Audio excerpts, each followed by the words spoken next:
As you improve your tennis game and as you practice on court, you're inevitably going to run into an issue where you have to practice and play with people that are out of level with you.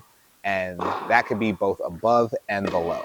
And the wall that most people run into is not really knowing how to make that time productive, whether you're playing a match, a practice match, drills, a set, any of those things. Most people do not know how to make that time productive when they are drastically out of level, either above or below. So in this video, I'm going to have two hitting partners with me that you guys have seen before. I'm going to use Maya as well as Emily, and we're going to do different exercises as well as different little ways to tweak your practice that can make it productive to hit with people both better than you and below you. Let's get into today's video.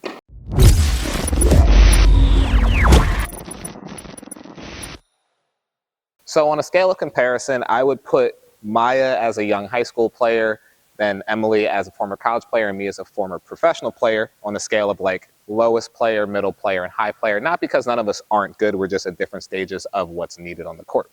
So I'm going to be talking first about how to practice when there's a closer level, then how to practice when there's a big gap in level. And then the drills and exercises we do, you'll be able to adjust once you know what the focuses are. So the first thing I'm going to do is I'm going to have Emily and Mia playing a tiebreak. Now, the way that we would do this if we were trying to make it very beneficial for the person who's a little bit better is we would do what we call secret or self-imposed rules. What that means is Emily's trying to play against Maya and she's creating rules in her head that are going to make it more difficult for her. And Maya doesn't even have to know what those rules are. Examples would be she's going to try to win using only her kick serve or only her slice serve, or she's going to try to be aggressive and try to win every point within 3 or 4 touches of the ball. Things that Maya would have no idea are going on. Or she might just say, I want to see if I can win this whole match without hitting a single winner.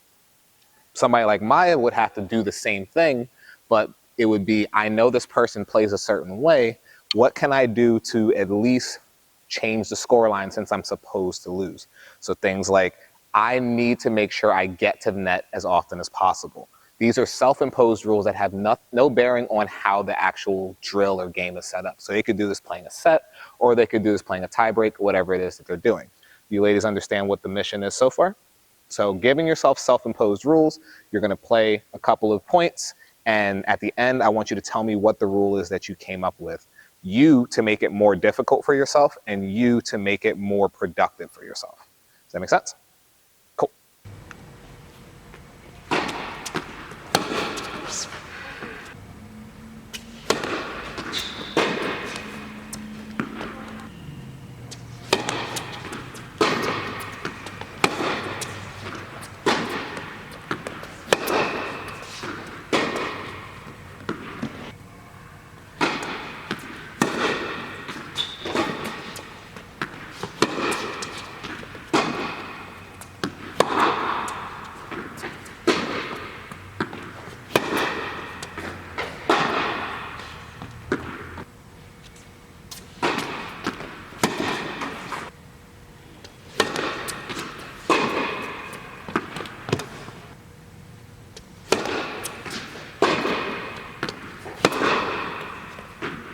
So interestingly enough, Emily's plan actually made it that she ended up losing because that was something that was tough for her to maintain. Her goal was actually to try to beat Maya while only playing at like 50%, being able to just like keep balls in play and control.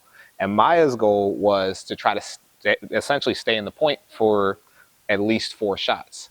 That put a lot of pressure on Emily to make sure that the shot quality and shot location was good, even though the pace itself wasn't. And she actually ended up giving a couple of errors or giving Maya some chances to hit the ball a little bit harder.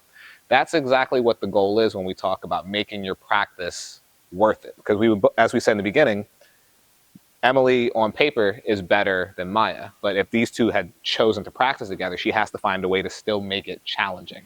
Maya got the win, but Maya was working on something that would have made it irrelevant on whether she won or lost, because she was able to stay in the point for 4 shots, which means she'll be able to stay in the point for at least 4 shots against more players who are better than she is.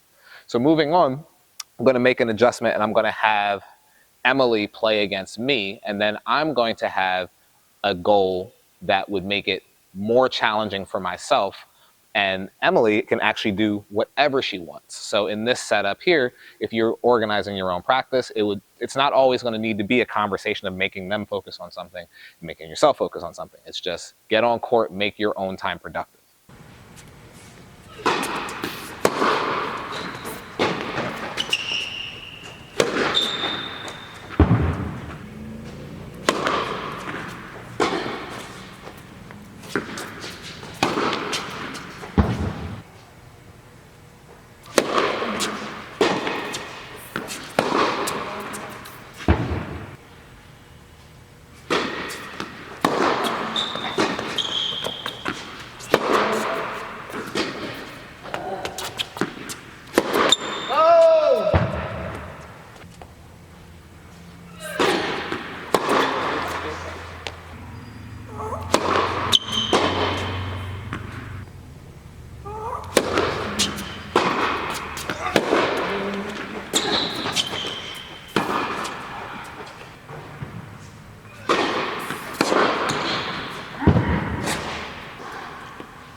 So in that round, I gave myself a rule that was actually really challenging. I was pretty successful at it, and I actually gave Maya and Emily the goal of trying to guess, and they couldn't figure it out, which was actually part of the goal.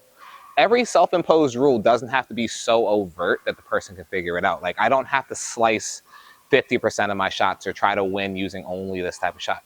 What I did in this game to make it tough for myself, and you may have noticed I missed it twice, I tried to win the point within 2 touches of the ball. That was my rule. So serve, I had to try and win on the next shot. Return, and I usually had 1 shot after. I missed a volley in the net on purpose. I missed a cross-court forehand on purpose. She had no idea. Maya had no idea because I didn't do my job on the first 2 shots. I just sent the ball flying that way, and I sent the volley into the net. So my goal was to be as proactive and not waste any shots. And that still makes it challenging for me, because if her and I were to play a whole set like that, that's really tough for me to maintain that level of focus for the whole time. And she may end up losing the set like 6-4, or even potentially beating me if I just maintain that same trajectory the whole time, because she might just think I'm not hitting well, or whatever the causes may be. You can take any type of variation of that and just figure out how to impose those rules on your game. And then when you're playing with somebody, you can tell them or not tell them. I actually usually don't tell people what I'm doing if I'm doing it that way, because they'll adjust their whole game to try to complement that. So let's say that she knew I had to win in 2 shots. She could just hit 2 moon balls back and forth, and then it would be tough for me to maintain it. So I wanted her to play the way she was going to play anyway and see if I could do those skills. So moving on, the self-imposed rules are really simple. The next one we're going to do is what I call things to bring your focus in versus actual rules. So what the ladies are doing behind me right now is actually the new variation of it. These are just called things to bring your focus in, not self-imposed rules per se where there's a penalty, but all they're doing is they're playing a drop-fed game where they're trying to win on a way to 7. The only difference is Emily, being the better player, has decided she's going to try to use her forehand as much as possible. That forces her to be really proactive mentally and not just keep the ball in the court. She could easily probably beat Maya just by being consistent and moving the ball around at her level, but what she's doing is trying to stress the footwork and be proactive with her shot selection so that she doesn't waste the energy or the time on the court. Regardless of how the points actually go, she's stepping on the court with a function that she's trying to put into play. And that's going to make that 45-minute practice session worth it, because she's walking on the court like, hey, my forehand hasn't been feeling great. I'm going to walk on the court and really try to dial in that shot. You could do this same thing regardless of whether you were using, I just want to really work on my slice, or I want to work on my approach shots or heavy shots. Just picking shots that you really want to hone in on and make sure that you're using are a great way to make your out of level practice good. Now, this is a drill. This is not a game per se. So you would have to talk to your partner about changing up the format. But at the same time, you could do it in any way you want. The main thing I try to tell people if they're going to do something like this is always make sure the thing that you're trying to apply is easy to apply. So I wouldn't say, I need to work on my lob, so I'm going to hit lobs the whole time or something like that, because that could take the fun out of the game. But whatever it is that you want to work on, you would just make sure that that's what you're doing as often as possible. No penalty if you don't, but just finding a way to be as proactive with shot selection, with locations on the court, shot type, and then make it sure that it's really useful to the game that you try to play if you weren't putting these rules in.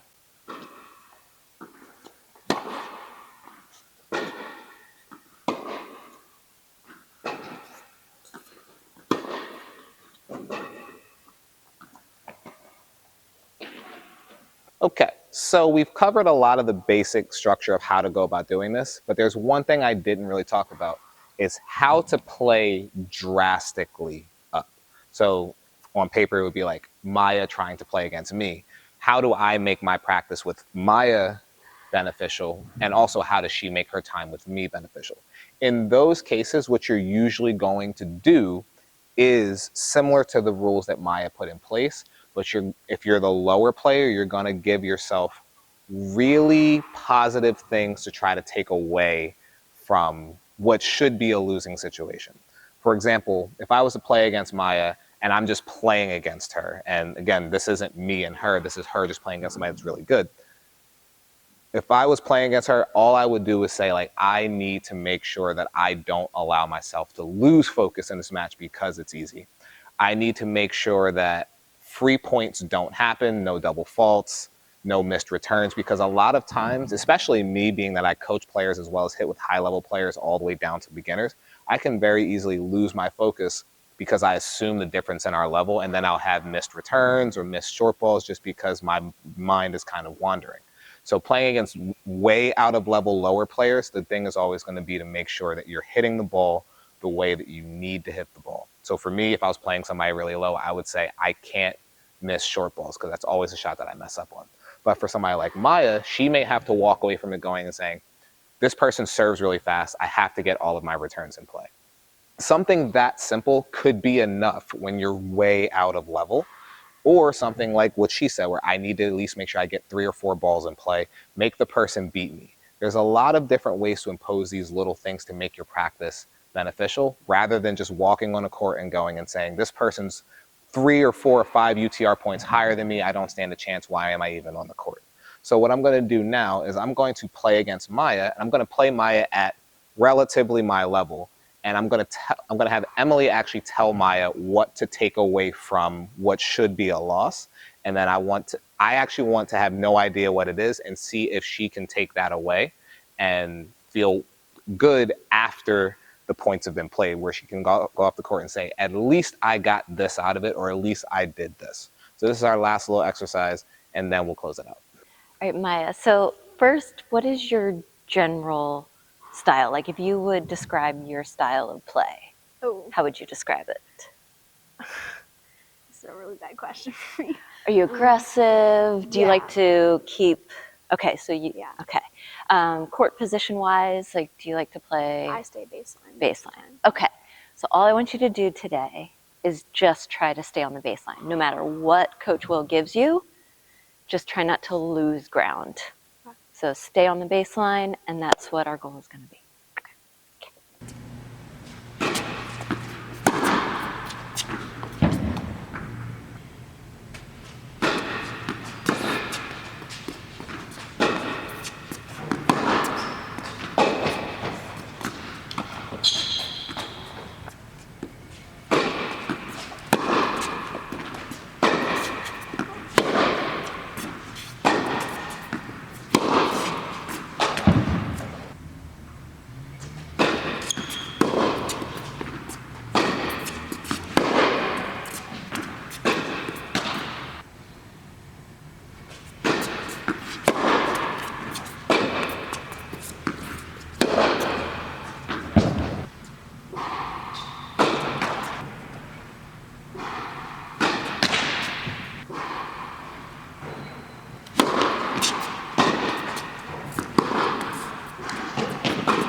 So as I said, when I played against a person that was a little bit lower than me, I actually know specifically when I lost my focus. It was on the very first return.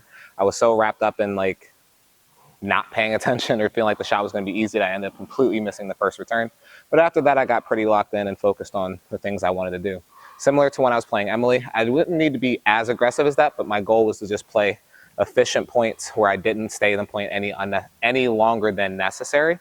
And now I'm going to give Miss Maya this microphone, and she's going to talk about how her plan was. Because remember, I have no idea what her plan was from the beginning. You can just hold it and talk. Yep. Oh, I'll talk now? Yeah. Oh, so you want me, I'm saying your plan. Yeah. Okay. So how did you feel after the 2 games that we played in regards to the discussion you and Emily had before you played? Good. Okay.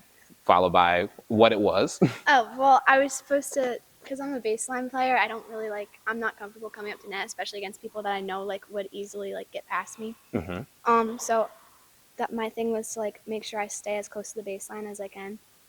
And I had no idea what that was. I think I hit 1 drop shot on you, and that was to pull you in, but that was off of a short ball. So even though you lost the games against me, did you execute the thing you wanted to execute against me? Yes. And you played baseline to baseline with me for a few shots before I would get a ball that I'd take advantage of. And when you're playing against good players, all you really need to do is make sure that you take away something that makes you feel like you belong with better players, whether it's I was able to return faster serves than usual, or even I had a couple of unreturned serves against those people, or I was able to attack balls. Whatever the thing is, you want to make sure that when you're playing out of level, there's always a takeaway when you're playing up. And when you're playing down, there's always a focus, something to bring you back into playing well, whether it's tactical decisions that you're going to hold to or little challenges that you're going to give yourself if there's not really any pressure on the match. I wouldn't do these things in set play. If it's like a tournament or a USTA match, I would only do these things when I'm in practice, which is why the video is titled How to Practice with Players That Are Out of Level. Hey guys, before I close out the video, I just wanted to mention one other thing that I did forget to do in the actual shooting of the video. You can also use handicaps as a good way to set up difficulty in your practice. Now you have to approach these correctly because some people don't like the idea of it, and you have to make sure you're doing it with the correct person. But handicaps are something as simple as if I'm playing a tie break, the person is up 3 points from the beginning, or I only get a single serve every time, or starting every game down love 30. Things to really get you focused on not allowing points to slip. And if you're at that level where you can use handicaps, it's a really effective way to bring your practice up another level. But again, you have to approach it correctly with the right people, because some people just don't like being told, hey, you need a handicap for this match to be challenging. So approach it the way you need to approach it, but that's a great way to increase the level of your practice within making yourself focus a little bit better. All right, let's jump back to the court. But that's going to wrap up this video. I want to thank Maya and Emily for helping me out with it. But if you know anybody that would benefit from this, please send it off to them. But I'll catch you guys in the next video.